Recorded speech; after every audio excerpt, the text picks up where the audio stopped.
예, 반갑습니다. 국정기획위원회 대변인을 맡고 있는 조승래 국회의원입니다. 7월 14일 월요일 브리핑하도록 하겠습니다. 지난주 분과별 자세한 업무 추진 내용과 이번 주 계획에 대해서는 서면으로 배포해 드렸으니까 참고해 주시기 바라겠고요. 어제 우리 이한주 위원장과 박홍근 분과위원장과 함께 국정기획위원회의 사주를 결산하는 간담회를 한 바가 있습니다. 그 자리에서 반환점을 둔 소회, 그리고 앞으로의 계획, 그리고 언론 여러분들과의 대화를 통해서 물론 아주 세세하게 설명은 못 드렸습니다만 대체적인 흐름과 방향에 대해서는 공유가 된 시간이 되었지 않나 싶습니다. 예, 오늘 그 전체회의에 대해서 먼저 말씀드리겠습니다. 오늘 전체회의에서는 5번째 전체회의인데 그동안 분과별 업무 보고를 주로 했던 것에 비추어 보면 좀 색다르게 6개 TF의 업무 추진 상황을 공유하는 그런 시간을 좀 가졌습니다. 관련된 내용도 저희들이 정리해서 말씀드리도록 하는 것으로 하고요. 오늘은 서면으로 말씀드린 것을 제외하고 크게 2가지 정도로 말씀을 드릴까 합니다. 먼저 첫째로 신속 추진 과제에 대해서 먼저 몇 가지 말씀을 드리도록 하겠습니다. 현재 수준에서 부처 간 협의를 마치고 공개할 수 있는 것들을 이제 3개 정도 말씀을 먼저 드리도록 하겠습니다. 첫째, 결혼 서비스 가격 투명화를 신속 추진 과제로 했습니다. 다들 아시는 것처럼 결혼 서비스 가격 정보에 대해서 지역별, 품목별, 헤어라든지 드레스라든지 여러 가지 품목별 있지 않습니까? 관련된 비교 정보 같은 것들이 사실은 부족해서 좀 어려움을 겪는 분들도 있고, 또 한편으로는 예식장이나 결혼준비대행 서비스 업체들이 제공하는 서비스의 세부 가격 및 환불 조건 등에 대해서 표시하는 것도 좀 의무화하는 게 필요할 것 같습니다. 실제로 이제 서비스 조건이라든지 환불 조건들에 대해서 명확하게 정리가 되어 있지 못해서 단돈 불이익을 토로하는 글들이 많이 올라오고 있는 상황입니다. 그래서 이 문제에 대해서 신속하게 제도 개선을 하겠다는 말씀을 좀 드리겠고요. 두 번째로 지금 이제 AI 시대가 본격화되고 있는데 실제로 그 정부 예산을 받아서 집행하는 그 소위 이제 이런 예산 중에서 AI를 활용할 수 있는 세부 집행 내역들이 좀 취약해서 근거가 없어서 활용하지 못하는 것들이 있습니다. 예를 들면 이제 BK21 사업을 하는 과정에서 예를 들면 BK21 사업비 중에서 예를 들면 범용성 소프트웨어 같은 거를 구입하는 거, 예를 들면 한글 아니면 엑셀 이런 거를 소프트웨어를 구입하는 것에 대해서는 실제로 이제 일정 정도 이제 관련 연관성들을 따져서 이제 허용을 예외적으로 하고 있습니다. 그런데 최근에는 이제 생성형 AI를 통해서 그 BK21 등 정부 과제를 수행함에 있어서 그 과제 수행의 편리성을 되게 높일 수 있는 방안들이 있는데 이 부분에 대한 사용 집행 등에 대한 가이드라인이 없었습니다. 그렇기 때문에 실제로 생성형 AI를 활용해서 BK21 용역 같은 과제를 수행하는데 좀 한계 또 어려움을 토로한 부분이 있어서 이 생성형 AI 구매를 허용하는 그런 방향으로 가이드라인을 만들어서 저희들 지침을 줄 생각입니다. 이렇게 되면 아무래도 연구자들이 더 연구 활동에 몰두할 수 있고 또 연구에 또 내용을 훨씬 연구의 질을 높이는데 매우 좋은 긍정적인 영향을 미칠 것이라고 생각합니다. 그리고 마지막으로 그 인구 소멸 지역에 식품 구매 기회를 이제 확대 제공하기 위해서 보통 지금 이제 식품 소매 이동 판매, 특히 포장육 등에 대한 이동 판매를 금지를 해왔는데 이 부분에 대해서 허용하는 것으로 저희들이 논의를 했었고 관련해서 관련 기관에서 입법력을 이미 좀 진행을 하고 있습니다. 이 부분에 대해서 어찌 보면 이거는 이미 완료가 된 것이다 이렇게 말씀을 드릴 수 있을 것 같습니다. 그 나머지 신속 추진 과제에 대해서도 저희들이 공개 가능할 때도 말씀을 드리도록 하겠습니다. 그리고 두 번째로 이것도 오래된 숙제 중에 하나인데요. 정부 출연 연구기관들에 대한 제도 중에 PBS라는 연구과제 중심 운영제도라는 게 있습니다. 프로젝트 베이스로 예산을 지원하는 그런 것들입니다. 이것에 대한 폐해가 많이 있었습니다.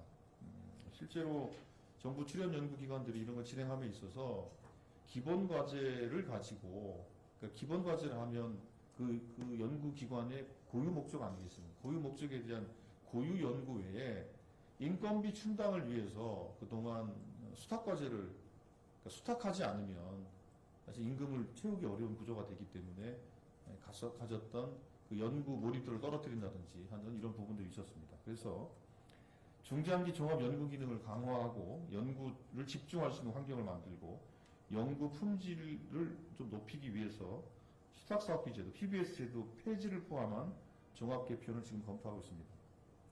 조금 전에 말씀드린 것처럼 PBS 제도로 인해서 R&D 과제가 단기 또 파편화되고 있는 실정입니다. 그래서 출연 연구기관에 대한 PBS를 줄인다는 것은 정부의 출연금을 높인다는 것을 의미하는 겁니다. 출연금 비중을 높이고 중대형 장기 연구 그리고 기본 연구 또 필수 연구 중심으로 구조를 좀 바꾸는 것으로 그렇게 설계하고 있다는 말씀드리겠고요. 이 설계는 지금 이제 그 경인사 경제인문사연구회 소속 그리고 과학기술연구회 소속 이 모든 출연 연구기관에 다 해당되는 것이고 뿐만 아니라 항공우주연구원, 천문연 등 연구 중심도 10개 기관이 있고 카이스트 등 4대 과기원도 있고 키스텟 등 정책 지원 중심 기관들도 있습니다. 이런 걸 다 포함해서 PBS 제도에 대한 개편을 고민하겠다는 말씀드리겠고요. 뿐만 아니라 그 공공기관 운영의 자율성과 독립성을 제고하기 위한 제도 개선 대책도 함께 만들어 나가고 있습니다. 여기 신속 추진과제 3개와 PBS 제도를 중심으로 한 공공기관 개선 방안에 대한 말씀을 드렸고요. 나머지는 그리고 지금 국정기획위원회와 지방시대위원회가 함께 모여서 아까 이제 모두 발언 취재를 하셨을 텐데요. 새로운 대한민국의 균형 성장 전략에 대해서 논의하는 자리를 현재 진행을 하고 있습니다. 이 부분은 이제 다 논의가 다 끝난 다음에 보도 자료를 이런 게 공유하는 시간을 갖도록 하겠습니다. 이 정도로 마치겠고요. 혹시 뭐 질문 있으면 질문해 주시기 바랍니다. 네, 질의응답하도록 하겠습니다. 우리 첫 번째 줄 기자님 소속과 성명 말씀하시고 질문해 주시기 바랍니다. 네, 오마이뉴스 유승현입니다. 혹시 그 한국은행이 국정위에 LTV와 같은 이제 금융 규제 결정권과 그리고 금감원에서 가지고 있었던 단독 검사권을 달라는 안을 공식적으로 전달했다고 들었는데 실제로 전달을 했는지 그리고 검토를 어떻게 하셨는지 궁금하고요. 그리고 두 번째로 그 최근에 또 금감원이 정무위 소속 의원분들 찾아다니면서 이제 그 금융 소비자원을 이제 금감원에 그냥 그대로 둬달라는 부탁을 하고 있는 걸로 또 알고 있는데 그것에 대한 국정위 입장도 궁금합니다. 예, 우선 먼저 뭐 쉽게 답할 수 있는 게 뭐 금융이 뭐 혹은 뭐 새롭게 개편되는 이제 금융 감독 체계가 되겠죠. 거기에 이제 금융 소비자원, 금소원을 뭐 존치시켜달라고 얘기를 했다라는 거지 않습니까? 그 부분은 뭐 분리할지 존치할지 결정을 아직 하고 있지 않기 때문에 그 부분에 대해서는 뭐 지금 2단계에서는 뭐라고 말씀드리기 좀 어렵다는 것을 말씀을 드리겠고요. 결정되지 않았기 때문에. 그러니까 한국은행이 뭐 이러저러한 제안들을 저희들한테 계속 해오고 있기 때문에 그 여러 가지 뭐 제안들 중에 하나로 저희들은 이해를 하고 있고, 실제로 어떤 금융 분야에 있어서 어떤 역할과 그 역할에 따른 기능 조정 부분들에 대해서는 저희들이 계속 논의를 하고 있는 것인데, 그러나 한국은행이 갖고 있는 그 독립적 위치가 또 있지 않습니까? 독립적 위치를 고려해서 그 부분들은 적절하게 관계 기관들과 협의를 해봐야 될 주제라고 생각을 하고, 뭐 제한은 뭐 늘상 있는 부분들이기 때문에 제한 늘상 있다고 보고, 그러나 그 부분들에 대해서 어떤 뭐 현재 상태에서 어떤 잠정적인 결론이라든지 또 방향이 정해졌다든지 그런 것은 없습니다. 현재 상태에 그렇게 말씀드리면 될 것 같습니다. 예. 다음 질문 받도록 하겠습니다. 네, 덕팩트 김시영입니다. 이번 주 선관위 업무보고 예정돼 있는 걸로 알고 있는데 날짜 정해주셨는지 여쭙습니다. 예, 선관위가 제가 수요일인가요? 잠깐만요.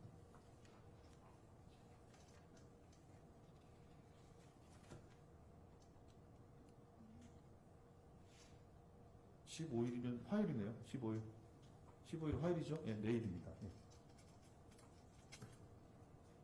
아마 네. 이 부분도 아마 저 간담회 자리이기 때문에 뭐 공개하는 것은 어렵고요.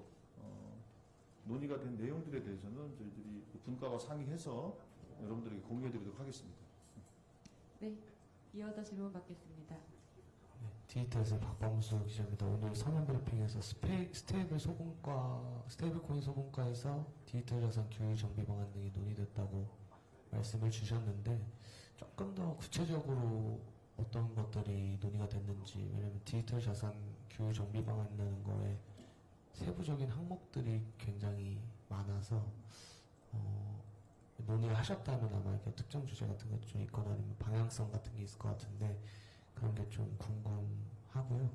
또 이제 기존에서 조금 얘기가 나오고 있는 것들이 대통령 공약이었던 토큰 증권 관련해서는 이 스테이블 소분과에서 논의할 것 같지는 않은데 같은 소분과 같은 게 있는 건지 논의는 좀 어떤 식으로 진행이 되고 있는 건지, 왜냐면 이게 여야 의견이 없고 그리고 이제 당국과 의견도 없기 때문에 인사청문회가 끝나면 국회에서도 아마 입법 논의가 좀 빠르게 이루어질 것 같아서 추진하기에는 스테이블 코인보다 더 빠를 것 같다는 생각이 들어서 그렇게 두 가지 질문 드립니다. 예, 일단 뭐 스테이블 코인과 관련돼서 그 경제 일분과 중심으로 해서 논의를 진행을 하고 있고요. 아시는 것처럼 지금 미국에서 아마 이번 주에 관련된 입법이 진행이 될 것 같지 않습니까? 그렇게 되면 이 문제가 우리가 그 부정할 수 없는, 또 부인할 수 없는 현실이 될 수밖에 없는 상황이기 때문에 이 상황에 대해서 우리는 그럼 좀 어떻게 대비하고 또 준비해야 될 것인가에 대한 논의를 하고 있는 것이고요.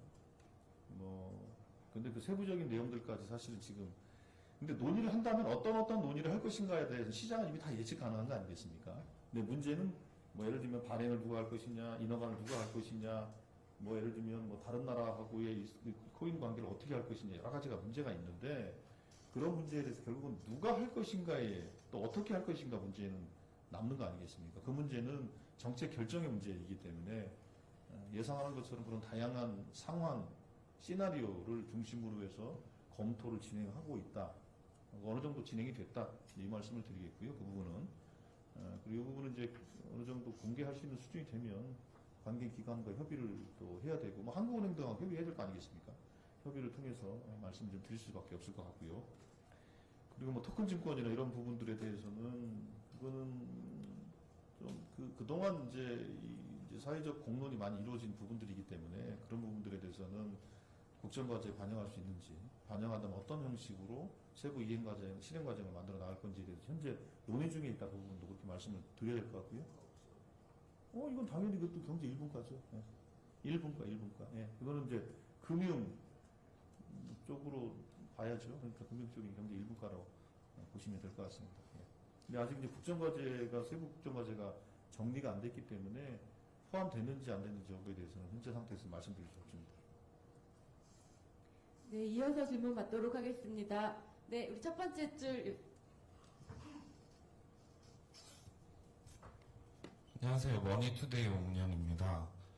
대통령께서 취임 전후로 배당소득 과세율을 낮춘다거나 분리과세하는 안에 대해서 언급해 오셨는데 국정과제로 검토하는 중인지 여쭙고, 또 기재부가 세법 개정안 검토하면서 분리과세를 우선으로 검토할 거라는 전망도 나오고 있는데 관련해서 소통이 이루어지고 있는지도 궁금합니다.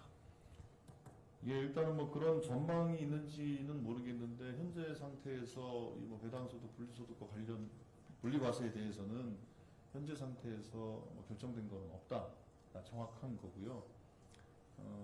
근데 여러 가지 또 고려해야 될 요소들이 있기 때문에 여러 가지 요소들을 지금 고려하고 짚어보고 있는 정도로 이해하시면 될 것 같고, 비단 이 배당소득 분리과세 이 하나만 가지고 판단할 수 있는 거라면 결론을 쉽게 낼 수 있겠지만 이 하나만 가지고 판단을 할 수 없는 것이기 때문에 여러 가지 고려 요인들에 대해서 종합적으로 현재 판단하고 있는 중이다. 그렇게 좀 봐주시면 될 것 같습니다. 네, 추가 질문 있으실까요? 네. 네.